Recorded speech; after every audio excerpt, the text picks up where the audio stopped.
तो hello everyone, this is your mentor Damini. आप सभी का स्वागत है हमारे अपने channel agri entrance and BSc exam Adda 24/7 पे। तो आज है हमारा लेक्चर नंबर 22, जिसमें मैं आपको कुछ इंपॉर्टेंट डिफरेंसेस बताने वाली हूँ कि कुछ टॉपिक में जैसे अलग अलग डिफरेंसेस होते हैं।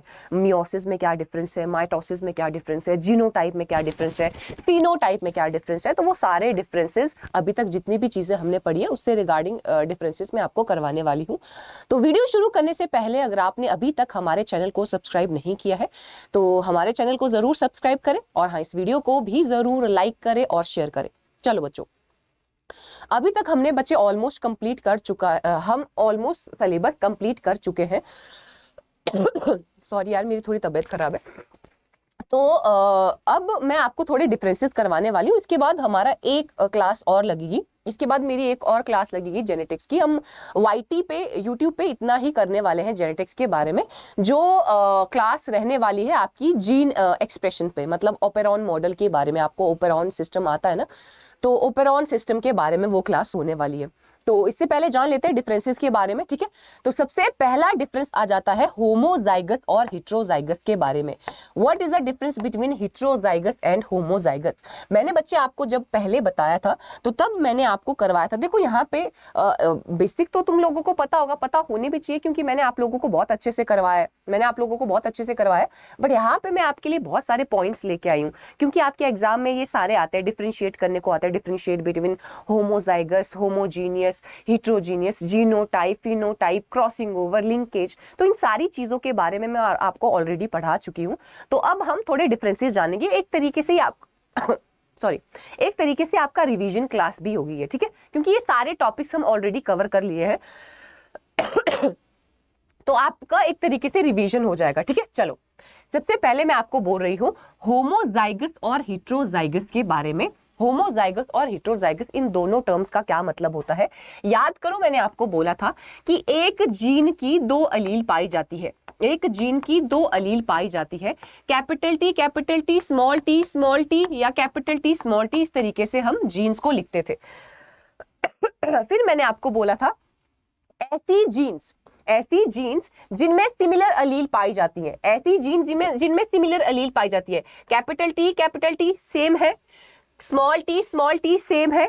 तो ऐसी जीन जिनमें सिमिलर अलील पाई जाती है उनको बोला जाता है होमोजाइगस, और ऐसी जीन जिसमें अलग अलग एलील पाई जाती है उसको बोला जाता है हेट्रोजाइगस। तो सबसे पहले जब भी आपको डिफरेंशिएट करने के लिए कोई क्वेश्चन आता है तो सबसे पहले आपको उसका बेसिक डेफिनेशन मेंशन करनी है। हैविंग टू आइडेंटिकल अलील्स, किसी विशेष जीन के लिए दो समान अलील होने की स्थिति होमोजाइगस कंडीशन कहलाई जाती है।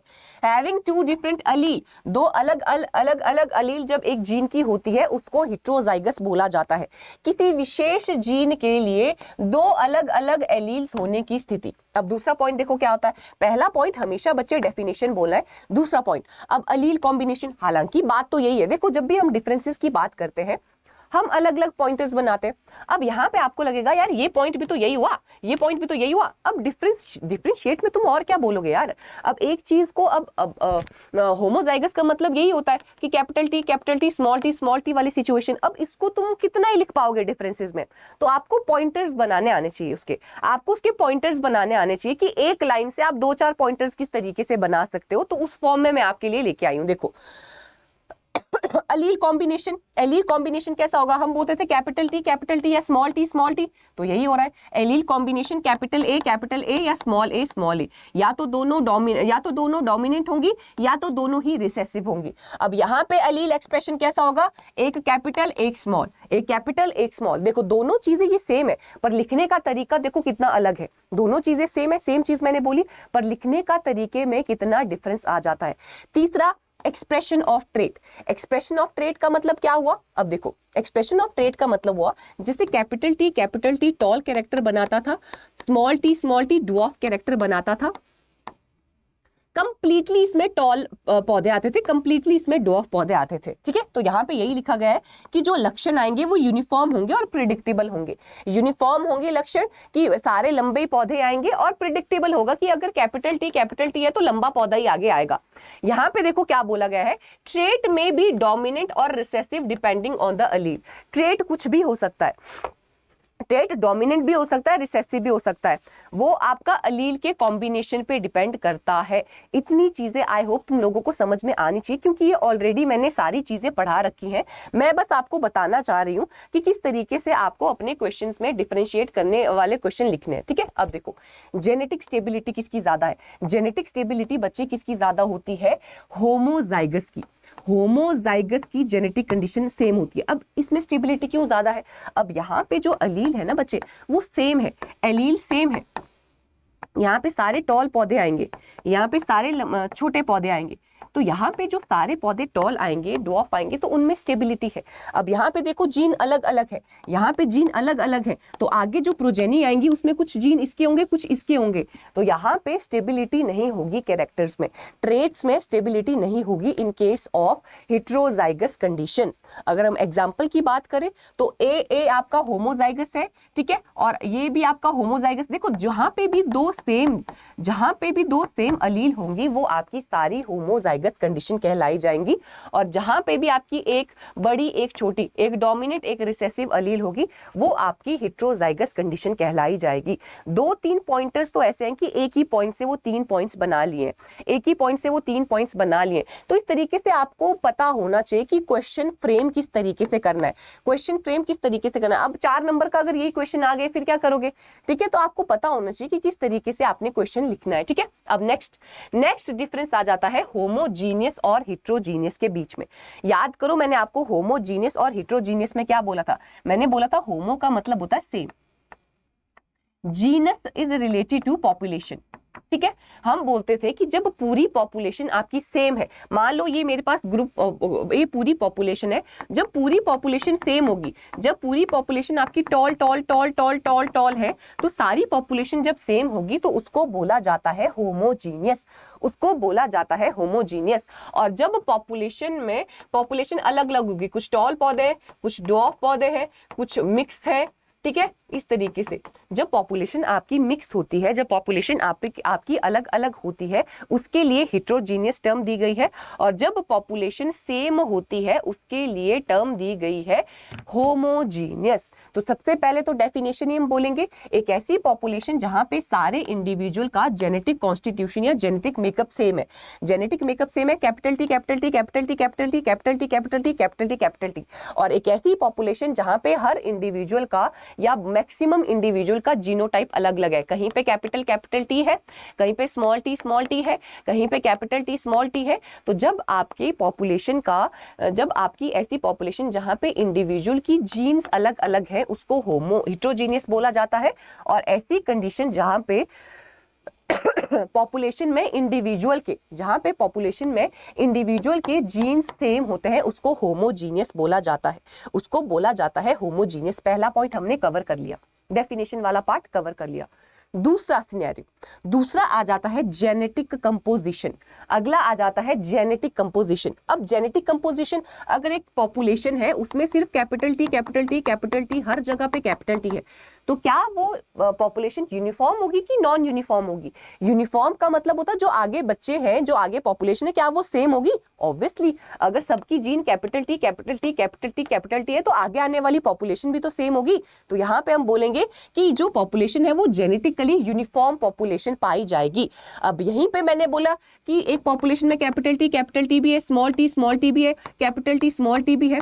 अब यहाँ पे अलग अलग जीन पाई जा रही है, तो जो पौधे होंगे वो आपके डाइवर्स होंगे, उनमें विविधता होगी, उनमें विभिन्नता होगी। तो ये हो जाएगा आपका होमोजीनियस और हेटेरोजीनियस के बीच में डिफरेंस, ठीक है। अब आगे देखते हैं आगे कौन कौन से डिफरेंसेस है। आप यहाँ पे ये डायग्राम भी बना सकते हो कि मान लो ये पॉपुलेशन है, जब कैपिटल टी हर इंडिविजुअल का जीन कैपिटल टी है तो उसको हम होमोजीनियस बोलेंगे। यहाँ पे एक रफ डायग्राम बना दिया कि यहाँ पे मिक्स पॉपुलेशन है, तो एग्जामिनर को लगेगा भाई तुम्हें समझ आई हैं चीजें, ठीक है। अब देखो वेरिएशन, अब खुद सोचो, मैंने पिछले पॉइंट में आपको बोला था कि यार ये वाले पौधे जो होमोजीनियस पौधे हैं वो आपके यूनिफॉर्म होंगे, मतलब एक जैसे होंगे अगर, तो उनमें विविधता किस तरीके से होगी? देखो यार बात तो एक ही है, यूनिफॉर्म है मतलब उसमें वेरिएशन नहीं है, बात एक ही है बट लिखने के तरीके देखो अलग अलग है। ये चीज तुमको सीखनी है, ये चीज तुमको सीखनी है, ठीक है। तो वेरिएशन यहाँ पे हमने पिछले पॉइंट में बोला था कि इस वाली कंडीशन में यूनिफॉर्मिटी होगी, एक जैसे होंगे। अगर यूनिफॉर्मिटी होगी तो यहाँ पे वेरिएशन थोड़ी ना आएगी, यहाँ पे विविधता थोड़ी ना आएगी। अब विविधता आएगी यहाँ पे जहाँ पे अलग अलग जीनोटिपिक कॉम्बिनेशन है, जहाँ पे अलग अलग जीनोटिपिक कॉम्बिनेशन है, विविधता तो उस सिचुएशन में आएगी। आई होप इतनी चीजें क्लियर हो चुकी होंगी। अब स्टेबिलिटी, स्टेबिलिटी, अब ऐसी पॉपुलेशन ज्यादा स्टेबल होगी जहां पे यूनिफॉर्मिटी है, या ऐसी पॉपुलेशन स्टेबल होगी जहां पे डाइवर्सिटी है। तो ऐसी पॉपुलेशन ज्यादा स्टेबल होगी जहां पे यूनिफॉर्मिटी है। तो यूनिफॉर्म कौन सी होगी? होमोजीनियस। अनस्टेबल कौन सी होगी? Heterogeneous population. अब एग्जाम्पल याद रखना है, pure line are the example of किसका? होमोजीनियस का। और हाइब्रिड जो बनते हैं वो आपका हिट्रोजीनियस का एग्जाम्पल है। इनब्रिड सॉरी प्योर लाइन का मतलब होता है बच्चे, प्योर लाइन का मतलब होता है ऐसे पौधे, लाइन का मतलब होता है पौधे, लाइन का मतलब होता है पौधे, ऐसे पौधे जो एक प्लांट से बने हैं और वो एक प्लांट सेल्फ पॉलिनेटेड पौधा है, उसमें स्वपरागण हो रहा है। अब आप खुद सोचो, अगर एक पौधे में सेल्फ पॉलिनेशन हो रहा है तो उसके जो सीड होंगे वो तो यूनिफॉर्म होंगे, वो तो यूनिफॉर्म होंगे, उसकी जो पॉपुलेशन आएगी वो तो यूनिफॉर्म पॉपुलेशन आएगी। तो प्योर लाइन जो होते हैं बच्चे वो आपका होमोजीनियस का एग्जाम्पल आ जाता है। और अगर हिट्रोजीनियस की बात करें तो हाइब्रिड, ये डिटेल प्रोसेसेस हैं जो आप आगे प्लांट ब्रीडिंग जब आपको आएगा तो तब आप पढ़ोगे। तो यहाँ पे एग्जाम्पल का आपको बस ये याद रखना है, प्योर लाइन जो है वो आपका होमोजीनियस का एग्जाम्पल आ जाता है और हिट्रोजीनियस का एग्जाम्पल आ जाता है हाइब्रिड्स। बस इतना याद रखना है, ये आगे पढ़ेंगे, यहाँ पे तुम लोगों को ऐसे भी समझ नहीं आने वाला।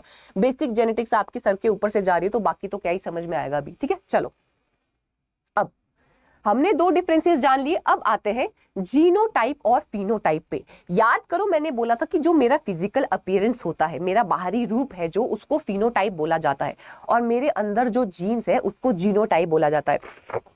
मेरे अंदर की जीन्स को जीनोटाइप बोला जाता है, और जो मेरा बाहरी अपीयरेंस है, मैं मेरा अपीयरेंस किस तरीके का है, मेरी शेप कैसी है, मेरा साइज कैसा है, तो उसको बोला जाता है फिनोटाइप।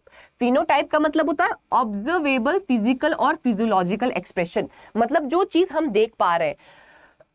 अगर मुझे कोई पौधा लंबा दिख रहा है, अगर मुझे कोई पौधा छोटा दिख रहा है, तो मुझे वो दिख रहा है, बाहर से दिख रहा है, मुझे उसकी जीन्स नहीं दिख रही है, मुझे उसकी जीन नहीं दिख रही कि उसमें कैपिटल टी जीन है, मुझे उसका एक्सप्रेशन दिख रहा है, उन जीन का एक्सप्रेशन दिख रहा है, वो जीन्स लंबी है, मतलब मुझे दिख रहा है कि पौधा लंबा है तो उसमें लंबाई की जीन्स होगी, ठीक है। तो फिनोटाइप का मतलब होता है बाहरी मॉर्फोलॉजी, जो बाहरी अपीयरेंस है एक पौधे का, उसको फिनोटाइप कहा जाता है, और उसके अंदर की जीन्स को जीनोटाइप बोला जाता है। Genetic makeup, genetic makeup of an organism, किसी भी जीव की आनुवंशिक संरचना जीनोटाइप कहलाई जाती है। अब देखो, पहला पॉइंट हमें क्लियर हो गया, हमें डेफिनेशन वाला पार्ट क्लियर हो गया।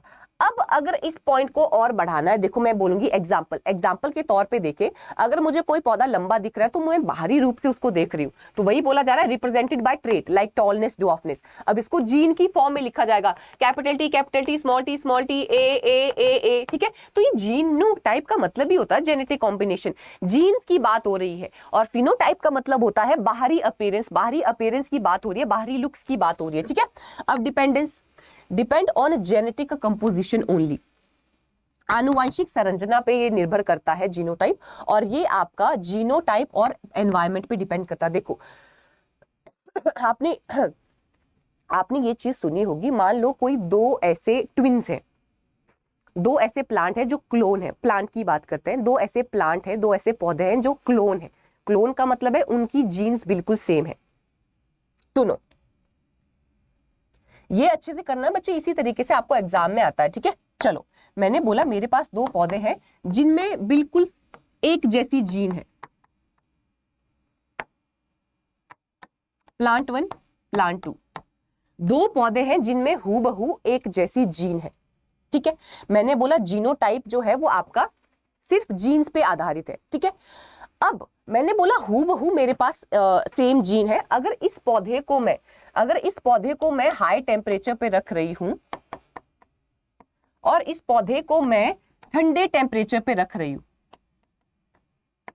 तो इनका जो फिनोटाइप होगा ना बच्चे, इनका जो फिनोटाइप होगा वो अलग अलग होगा। इनकी जीन्स तो सेम है पर ये दिखेंगे अलग अलग बिकॉज ऑफ एनवायरमेंट।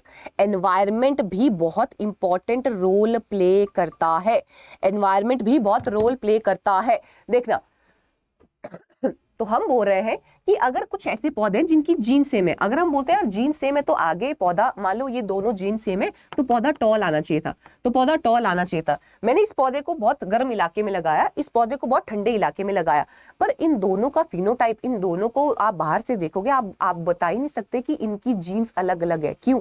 क्योंकि वहां पे एनवायरमेंट का रोल भी आ जाता है, वहां पे बाहर एनवायरमेंट का रोल भी आ जाता है। बेशक उनकी जीन्स सेम सेम है पर एनवायरमेंट ने भी अपना इंपैक्ट डाला है।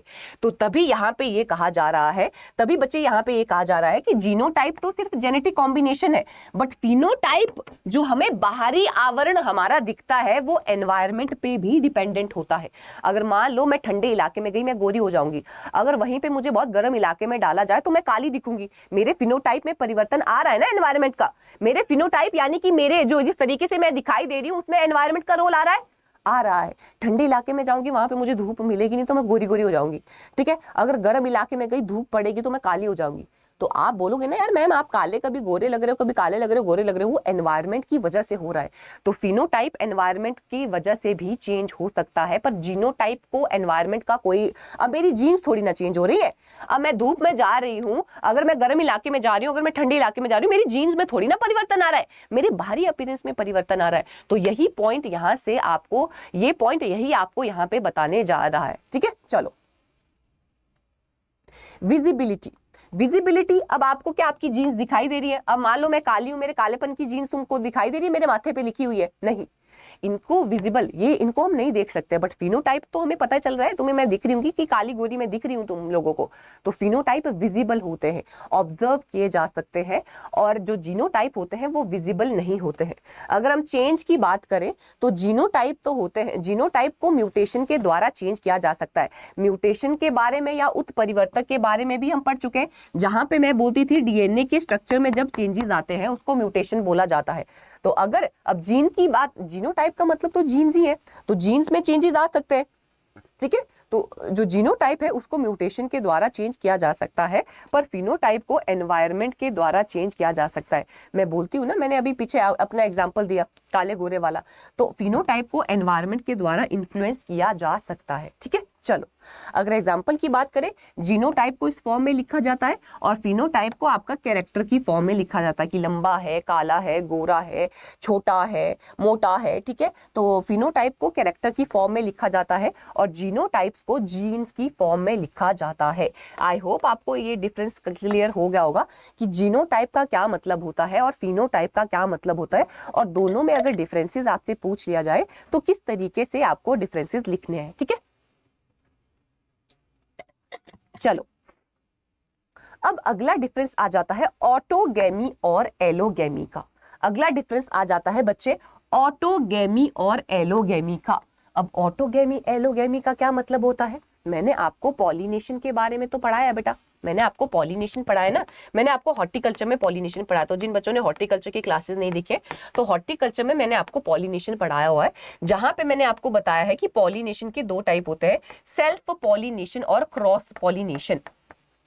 सेल्फ पॉलिनेशन को ऑटोगैमी कहा जाता है और जो क्रॉस पॉलिनेशन होता है उसको एलोगैमी कहा जाता है। क्रॉस पॉलिनेशन जो होता है उसको एलोगैमी कहा जाता है। चलो, अब हम बोलते थे क्रॉस पॉलिनेशन का क्या मतलब होता है? मैं बोलती थी क्रॉस पॉलिनेशन का मतलब होता है जब दो पौधों के बीच में पॉलिनेशन होता है, उसको हम बोलते थे क्रॉस पॉलिनेशन। अब मैं डिटेल में नहीं पढ़ाऊंगी क्योंकि ये सारी चीजें मैं ऑलरेडी पढ़ा चुकी हूँ। मेरा आज की क्लास में ये सारी चीजें लाने का मकसद यही है ताकि तुम अपने एग्जाम में क्वेश्चन फ्रेम कर सको, क्वेश्चन लिख सको कि डिफरेंसेस में अगर क्वेश्चन आ रहे हैं तो उनको किस तरीके से तुमने लिखना है, उनको किस तरीके से आपने लिखना है, ठीक है। तो मैंने बोला कि क्रॉस पॉलिनेशन का मतलब होता है जब दो प्लांट के बीच में पॉलिनेशन होता है। और सेल्फ का मतलब क्या होता था बच्चों? सेल्फ का मतलब होता था जब एक ही फूल के अंदर जब एक ही फूल के अंदर पॉलिनेशन होता था उसको सेल्फ बोलते थे। अब मैं डिटेल में नहीं पढ़ाने वाली हूँ, ये हॉर्टिकल्चर में मैं डिटेल में ऑलरेडी पढ़ा चुकी हूँ। ठीक है, चलो, तो पहला पॉइंट तो हमने डेफिनेशन वाला बोला। दूसरा, इसको क्रॉस पॉलिनेशन बोला जाता है, इसको सेल्फ पॉलिनेशन बोला जाता है। ठीक है, तीसरा जेनेटिक नेचर। अब सेल्फ पॉलिनेशन में एक ही फूल के अंदर पॉलिनेशन हो रहा है, तो अगर एक ही फूल के अंदर पॉलिनेशन हो रहा है तो वेरिएबिलिटी नहीं होगी, तो वो सेम ही पौधे होंगे। तो जेनेटिक नेचर की अगर बात करें तो यूनिफॉर्मिटी होती है, यूनिफॉर्मिटी आती है पॉपुलेशन में, क्योंकि एक ही पौधे का पॉलन एक ही पौधे के स्टिग्मा को पॉलिनेट कर रहा है। एक ही पौधे में भी, एक पौधा भी नहीं, एक ही फूल का पॉलन, एक ही फूल का पॉलन उसी फूल के स्टिग्मा को पॉलिनेट करता है, तो इसको बोला जाता है आपका सेल्फ पॉलिनेशन या ऑटोगेमी। सेल्फ पॉलिनेशन या ऑटोगेमी। उसके बाद आ जाता है एलोगेमी। एलोगेमी का मतलब होता है वेरिएशन आएगी, क्योंकि दो अलग अलग पौधों के बीच में पॉलन ट्रांसफर हो रहा है। अब इस पौधे के गुण अलग है, इस पौधे के गुण अलग है, दोनों पौधों के गुण अलग अलग है, दोनों पौधों के ट्रेट्स अलग अलग है। दोनों पौधों में ट्रेट्स अलग अलग होने की वजह से आगे जो बच्चा आता है, आगे जो प्लांट प्रोड्यूस होता है, उसमें भी वेरिएशन होती है, उसमें वेरिएशन पाई जाती है। तो इससे आनुवंशिक विविधता उत्पन्न होती है और इससे आनुवंशिक रूप से समान संतानें पैदा होती हैं। तो ये आ जाता है आपका ऑटोगेमी और एलोगेमी में डिफरेंस। ठीक है, डिपेंडेंसी ऑन एजेंट। अब हम बोलते थे क्रॉस पॉलिनेशन जो होता है उसको उसके लिए कुछ माध्यम चाहिए, जैसे हवा की वजह से क्रॉस पॉलिनेशन हो रहा है, पानी की वजह से क्रॉस पॉलिनेशन हो रहा है, कुछ इंसेक्ट्स की वजह से क्रॉस पॉलिनेशन हो रहा है, तो इसमें एजेंट्स की जरूरत पड़ती है। पर सेल्फ पॉलिनेशन में एजेंट की जरूरत नहीं पड़ती है। देखो अडेप्टेशन। अब अडेप्टेशन का क्या मतलब होता है? अब जो आपका क्रॉस पॉलिनेटेड ये होती है एलोगेमी जो होती है, उनमें क्या होगा? क्रॉस पॉलिनेशन किन में होगी? यहाँ पे एग्जाम्पल आपको बताए हैं कि किन किन पौधों में क्रॉस पॉलिनेशन या सेल्फ पॉलिनेशन होता है। एग्जाम्पल आपको याद रखने हैं। ठीक है, अब देखो, अब मैंने आपको बताया कि जैसे मैंने आपको लास्ट पॉइंट ये भी बताया था पिछली बार कि क्रॉस पॉलिनेशन में वेरिएशन आती है। क्रॉस पॉलिनेशन की वजह से वेरिएशन आती है क्योंकि दो अलग अलग पौधों का इन्वॉल्वमेंट उसमें है, तो यहाँ पे नई जीन्स का को इनकॉर्पोरेट किया जा सकता है। वही पॉइंट है कि वेरिएशन किस में आती है? वेरिएशन आती है क्रॉस पॉलिनेशन में। सेल्फ पॉलिनेशन में कोई वेरिएशन नहीं आती। अगर आप प्योरिटी, अगर आपको यूनिफॉर्म एक जैसे पौधे चाहिए तो आपको सेल्फ पॉलिनेशन करनी चाहिए। अगर आपको आगे आने वाले बच्चों में विविधता चाहिए, विभिन्नता चाहिए, तो आपको क्रॉस पॉलिनेशन करना चाहिए। बस ये पॉइंट कहना चाह रहा है यहाँ से। ठीक है, चलो चलो, अब माइटोसिस और मियोसिस के बीच में क्या डिफरेंस है? माइटोसिस और मियोसिस के बीच में क्या डिफरेंस है? देखो सबसे पहले हम क्या बोलते थे? माइटोसिस की वजह से क्या होता था? एक सेल से दो सेल बनती थी, यही बोलते थे हम, और ये दोनों सेल जेनेटिकली सेम होती थी, तो वही लिखा जा रहा है। डिवीजन ऑफ सेल, जहां पे दो जेनेटिकली आइडेंटिकल सेल बनती है, इसको बोलते थे हम माइटोसिस। और मियोसिस में हम क्या बोलते थे? एक सेल से दो बनते थे और इन दोनों से फिर आगे दो दो बनते थे, ये बात बोलते थे हम। और जो आपकी चारों सेल आती थी वो भिन्न भिन्न होती थी। जो चारों सेल आपकी आती थी वो आपकी भिन्न भिन्न होती थी। ये सबसे पहले डेफिनेशन बोला। नंबर ऑफ डिवीजन, हमने नंबर ऑफ डिवीजन में बोला था कि माइटोसिस का एक ही डिवीजन होता है और मियोसिस में दो डिवीजन होते हैं। और मियोसिस में दो डिवीजन होते थे, जिसमें हम बोलते थे पहले डिवीजन को मियोसिस 1 और दूसरे डिवीजन को हम बोलते थे मियोसिस 2।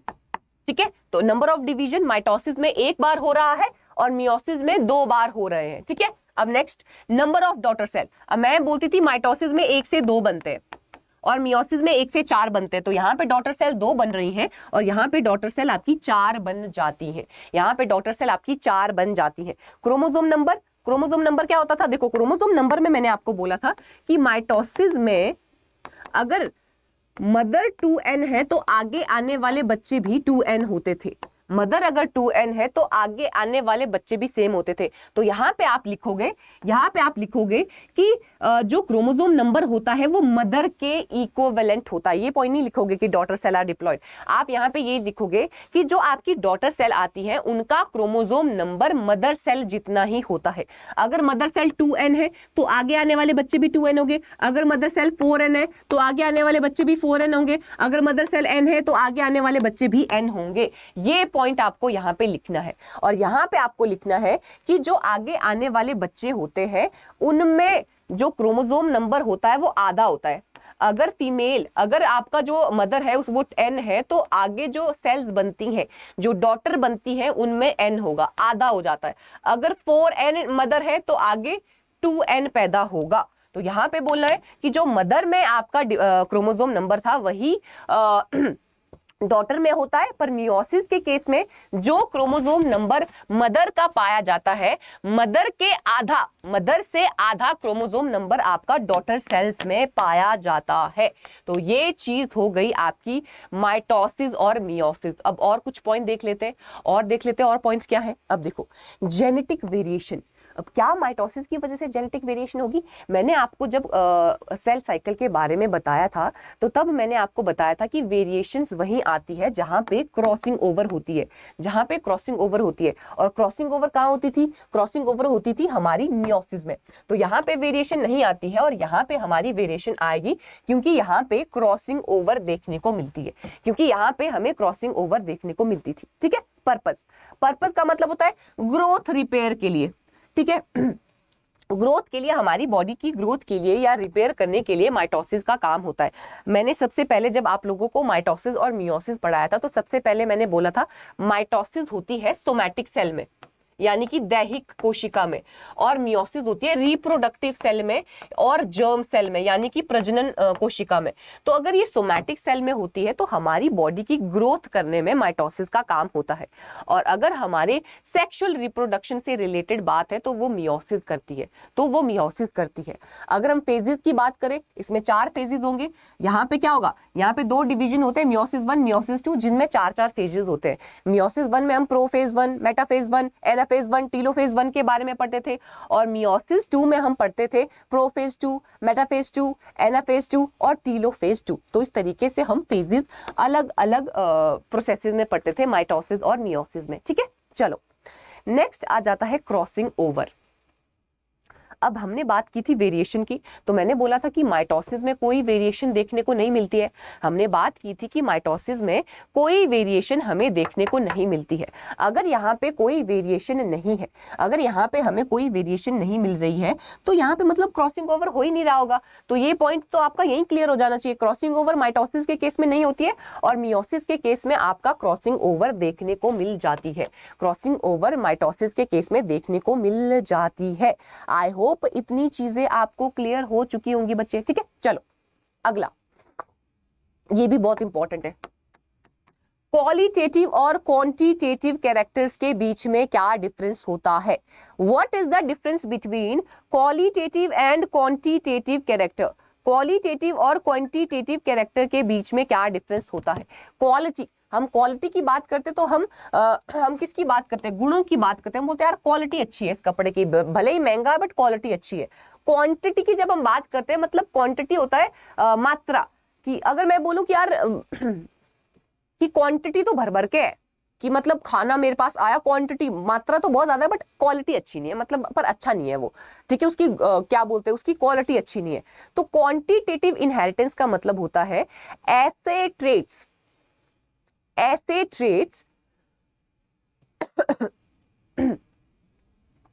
क्वालिटी, जहां पे बच्चे क्वालिटी होगी ना वहां पे वेरिएशन नहीं होती है, ये याद रखना है। जहां पे क्वालिटी हमें देखने को मिलती है वहां पे वेरिएशन नहीं होती है। तो क्वालिटेटिव इनहेरिटेंस ऐसी इनहेरिटेंस होती है जहां पे ज्यादातर वेरिएशन हमें देखने को नहीं मिलती है, और क्वांटिटेटिव का मतलब होता है ऐसा इनहेरिटेंस जहां पे हमें कॉन्टिन्यूस वेरिएशन देखने को मिलती है। अब अगर मैं बोलूंगी मेरी हाइट बढ़ती जा रही है, अब छोटे होते हुए मैं छोटी थी, थोड़ी बड़ी हुई तो फिर बड़ी हो गई, अभी मेरी हाइट इतनी है। ठीक है, तो मैं बोलूंगी यार ये वाला जो मेरी हाइट है, जो मेरा कलर है, स्किन का कलर है, कभी हम देखते हैं ना काले हैं कभी गोरे हैं, जो आपका हाइट है, कलर है, ये आपके क्वांटिटेटिव कैरेक्टर होते हैं जो आपके वेरी करते जाते हैं। और क्वालिटेटिव कैरेक्टर ऐसे कैरेक्टर होते हैं जो वेरी नहीं करते। अब मैं बोलूंगी आपकी आंखों का कलर क्या वेरी हो रहा है? नहीं हो रहा होगा कि कभी लाल, कभी नीली, कभी हरी, क्या आपकी आंखों का कलर ऐसा होता है? नहीं। तो क्वालिटेटिव ट्रेट ऐसे ट्रेट होते हैं जिसमें वेरिएशन ज्यादा नहीं देखी जाती है, और क्वांटिटेटिव कैरेक्टर ऐसे होते हैं जहां पे वेरिएशंस काफी मात्रा में पाई जाती है, जैसे हमारी हाइट, हमारा कलर, स्किन कलर, ठीक है। दूसरा, नंबर ऑफ जीन्स। जो क्वालिटी है, देखो क्वालिटी आपका, हम बोलते हैं कि यार क्वालिटी वही आती है, जैसे अगर मैं पढ़ाने की बात करूं, यार कम बच्चे होंगे तो क्वालिटी बढ़ेगी, मतलब हर बच्चे पे मैं ध्यान दे सकूंगी। तो क्वालिटेटिव में नंबर ऑफ जीन्स कम होती है। एक जीन कंट्रोल करता है वो कैरेक्टर, या ज्यादा से ज्यादा 2 जीन वो कैरेक्टर कंट्रोल करता है। और क्वांटिटेटिव को बहुत सारे कैरेक्टर मिलके कंट्रोल करते हैं। अगर मैं बोल रही हूं मेरी हाइट है, तो मेरी हाइट के लिए बहुत सारी जीन्स मेरी बॉडी में है। तो क्वालिटेटिव में हमने बोला उसमें ज्यादा डिफरेंसेस नहीं होते, क्वांटिटी में बोला हमने डिफरेंसेस होते हैं। तो जो हमारी क्वालिटी है, क्वालिटी कुछ कुछ के पास होती है। तो क्वालिटेटिव कैरेक्टर को 1 या 2 जीन्स ही कंट्रोल करती है। बहुत सारी जीन मिलके जिस कैरेक्टर को कंट्रोल करती है उसको बोला जाता है क्वांटिटेटिव। ये बहुत इंपॉर्टेंट है बच्चे। अभी तो ठीक है, बीएससी सेमेस्टर में भी आता है, बाकी आगे कॉम्पिटिटिव एग्जाम में भी ये आपका डिफरेंस बहुत इंपॉर्टेंट है, ठीक है। चलो अब देखो वेरिएशन क्वालिटी और क्वांटिटेटिव में देखो कैसा होगा। Show distinct categories. अब देखो वेरिएशन, इस पॉइंट पे आते हैं बाद में। Environmental influence. अब मैं अगर बोल रही हूं आपकी आंखों का कलर काला है, तो क्या वो एनवायरमेंट, क्या उसमें एनवायरमेंट का इन्फ्लुएंस है? क्या ऐसा हो रहा है कि ठंड में तुम्हारी आंखें भूरी हो रही हैं, ठंड में तुम्हारी आंखें ग्रीन हो रही हैं? एनवायरमेंट का बहुत कम इन्फ्लुएंस पड़ता है क्वालिटेटिव पे, पर क्वांटिटेटिव पे एनवायरमेंट का इन्फ्लुएंस पड़ता है। अब मैं बोलूं तुम्हें धूप में छोड़ दिया तुम काले हो जाओगे, मैं बोलूं तुम्हें ठंड में छोड़ दिया तुम गोरे हो जाओगे, तो तुम्हारे स्किन कलर का इफेक्ट पड़ रहा है ना इफेक्ट। तो यही चीज है, क्वालिटेटिव जो होता है उसको एनवायरमेंट ज्यादा अफेक्ट नहीं करता है, बट क्वांटिटेटिव को ज्यादा अफेक्ट करता है। जैसे उदाहरण की बात करें, अगर हम बोले कि फूलों का कलर मटर में अगर फूलों का कलर है, तो क्या उसमें फूलों का कललर सीड शेप, ठीक है। अब मान लो मटर के केस में सीड शेप, राउंड और रिंकल हमने बोली थी मेंडल के केस में। क्या आप देखते हो कि यार राउंड से कभी कोनिकल हो जा रहा है? क्या आप देखते हो? नहीं, आप नहीं देखते हो। तो वेरिएशन उसमें डिस्टिंक्ट कैटेगरी में होती है, हर किसी में वेरिएशन नहीं होती है। वेरिएशन आपको क्वांटिटेटिव में देखी जाती है। यही यहाँ पे एक बोला जा रहा है। जैसे आपकी हाइट बढ़ती है, वेट बढ़ता है, मिल्क यील्ड बढ़ती है, ग्रेन यील्ड बढ़ती है, तो उसमें आप देख सकते हो, उसमें वेरिएशन आप देख सकते हो, कॉन्टिन्यूस वेरिएशन आप देख सकते हो कि आज आपकी हाइट 5.5 थी, महीने बाद आपकी 5-6 हो गई, एक एज तक, सर्टेन एज तक। ऐसा नहीं कि बढ़ती जाती है। तो वेरिएशन जो है आप क्वांटिटेटिव के केस में कॉन्टिन्यूसली देखते रहोगे, बट क्वालिटेटिव के केस में आपको वेरिएशन उतनी नहीं दिखाई देंगी। तो ये आपको अच्छे से आ जाना चाहिए बच्चे, क्वालिटेटिव और क्वांटिटेटिव कैरेक्टर्स के बीच में डिफरेंस क्या होते हैं, क्वालिटेटिव और क्वांटिटेटिव ट्रेट के बीच में क्या डिफरेंस होते हैं, ठीक है। चलो इतना पढ़ेंगे हम कंप्लीट और इनकम्प्लीट के बारे में, ठीक है। चलो अगला आ जाता है कंप्लीट, इनकम्प्लीट और कोडोमिनेंस का मतलब क्या होता है। हम पढ़ते हैं ना कि मेंडल ने बोला था कि डोमिनेंस क्या होता है, इनकम्प्लीट डोमिनेंस क्या होता है और कोडोमिनेंस क्या होता है। तो डोमिनेंस का मतलब होता है कि जब एक अलील कंप्लीटली खुद को एक्सप्रेस करती है। जैसे मैं कैपिटल टी स्मॉल टी बोलती थी कि इससे जो पौधे आते थे वो टॉल आते थे, कि ये जो छोटा वाला टी है इसको एक्सप्रेस होने ही नहीं दे रहा है, उसको हम कंप्लीट डोमिनेंस बोलते थे। इनकम्प्लीट में मैंने आपको मिराबिलिस जलापा का एग्जाम्पल बताया था, जहां पे मैंने आपको बोला था कि जब हम लाल कलर के फूलों को व्हाइट कलर के फूलों के साथ क्रॉस करते हैं तो हमें पिंक कलर के फूल मिलते हैं। न लाल वाला खुद को एक्सप्रेस कर रहा है, न व्हाइट वाला खुद को एक्सप्रेस कर रहा है, इनके बीच की कंडीशन आ रही थी पिंक कलर। तो वो मैंने आपको इनकम्प्लीट डोमिनेंस के केस में बताया था। तो यहां पे यही लिखा गया है कि डोमिनेंट अलील पार्शियली एक्सप्रेस होती है, कंप्लीटली एक्सप्रेस नहीं होता। तो जो ट्रेट हमारा F1 पीढ़ी में मिलता है वो भी इंटरमीडिएट बनता है, वो भी बीच का ट्रेट बनता है। ना हमें लाल पौधे मिलते हैं, ना हमें व्हाइट पौधे मिलते हैं, हमें उनके बीच के पौधे मिल रहे हैं, हमें पिंक कलर के पौधे मिलते थे। और कोडोमिनेंस में मैं बोलती थी कि जब आपकी अलील, याद करो मैंने बोला था AB ब्लड ग्रुप, मैंने बोला था कि जब दोनों अलील खुद को इक्वली एक्सप्रेस कर रही हैं, ए वाला बोल रहा है कि मैं तो ए ब्लड ग्रुप दूंगा और बी वाला बोल रहा है मैं तो बी ब्लड ग्रुप दूंगा। जब दोनों ही अलील आपस में, जब दोनों ही अलील खुद को इक्वली एक्सप्रेस कर रही है तो उसको हम को डोमिनेंस का नाम देते थे और हमारे पास ब्लड ग्रुप आता था ए बी। तो अपने पास ब्लड ग्रुप आ जाता था ए बी ब्लड ग्रुप, अपने पास ब्लड ग्रुप आ जाता था ए बी ब्लड ग्रुप। तो यहीं पे यही चीज हमने बोली कि कंप्लीट डोमिनेंस का मतलब होता है एक जो अलील, डोमिनेंट अलील खुद को कंप्लीटली एक्सप्रेस कर पाती है, इनकम्प्लीट का मतलब होता है वो खुद को कंप्लीटली एक्सप्रेस नहीं कर पाती है, और को डोमिनेंस का मतलब होता है कि जब दोनों अलील खुद को इक्वली एक्सप्रेस करती है। ठीक है, अब एक्सप्रेशन, डोमिनेंट अलील खुद को एक्सप्रेस कर रही है, यहाँ पे दोनों का मिश्रण बनता है और यहाँ पे दोनों ही पेरेंट साइमल्टेनियसली खुद को एक्सप्रेस कर रहे हैं। वही बात अलग अलग शब्दों में लिखी गई है, वही बात अलग अलग शब्दों में बच्चे लिखी गई है। ठीक है, चलो तो यहाँ पे फिनोटिपिक रेशियो क्या आता था, 3:1 आता था, याद करो। हम बोलते थे इस तरीके से 4 गैमीट बनाते थे, याद करो, capital T capital T capital T small T. तो हम बोलते थे 3:1, 3 टॉल आते थे, 1 डॉफ आता, तो फिनोटिपिक रेशियो 3:1 आता था। और यहाँ पे आपका फिनोटिपिक रेशियो 1:1 आता था और आपका को डोमिनेंस के केस में भी 1:1 आपका फिनोटिपिक रेशियो आता था। ठीक है, एग्जाम्पल टॉल को, एग्जाम्पल तो मैंने बता दिया आपको, एग्जाम्पल तो मैंने आपको बता दिया। ठीक है, और हिट्रोजाइगोट फिनोटाइप, हिट्रोजाइगोट फिनोटाइप का मतलब क्या हुआ कि जो हिट्रोजाइगस कंडीशन में ट्रेट बनेगा वो आपका इस कंडीशन में भी बन रहा था, जो कैपिटल टी गुण दे रहा था वही कैपिटल टी स्मॉल टी दे रहा था। यहाँ पे बोला कि जो आपका F1 है वो मिक्स गुण दे रहा है, यहाँ पे बोला कि दोनों अलील का गुण आ रहा है, ए अलील का गुण भी आ रहा था, बी अलील का गुण भी साथ में आ रहा था। तो ये हम बात कर ली कंप्लीट डोमिनेंस और को डोमिनेंस की। बाकी एक दो और डिफरेंसेस बच्चे वो मैं पीडीएफ भेज दूंगी आप लोगों को, देख लेना। ठीक है, चलो तो आई होप आपको ये वीडियो पसंद आया होगा। ठीक है, मैंने जिस तरीके से आपको डिफरेंसेस बताए हैं उस तरीके से आपको डिफरेंस लिखने की कोशिश करनी है अपने एग्जाम में।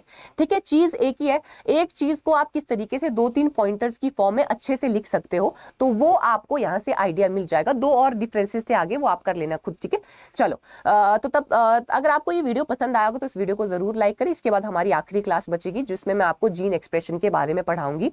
तो बस हमारी 23 क्लासेस जेनेटिक्स की होने वाली है यूट्यूब पे। ओके, चलो तो तब तक के लिए bye bye and take care बच्चों। ठीक है, और अगर अभी तक आपने हमारे channel agri entrance and BSc exam Adda 24/7 को सब्सक्राइब नहीं किया है तो इसको जरूर सब्सक्राइब करो और बेल आइकन को भी जरूर ऑन कर दो। ठीक है, चलो बच्चों मिलते हैं अगली क्लास में, लास्ट क्लास, आखिरी क्लास होने वाली, उसके बाद पता नहीं मैं कब आपको मिलूंगी।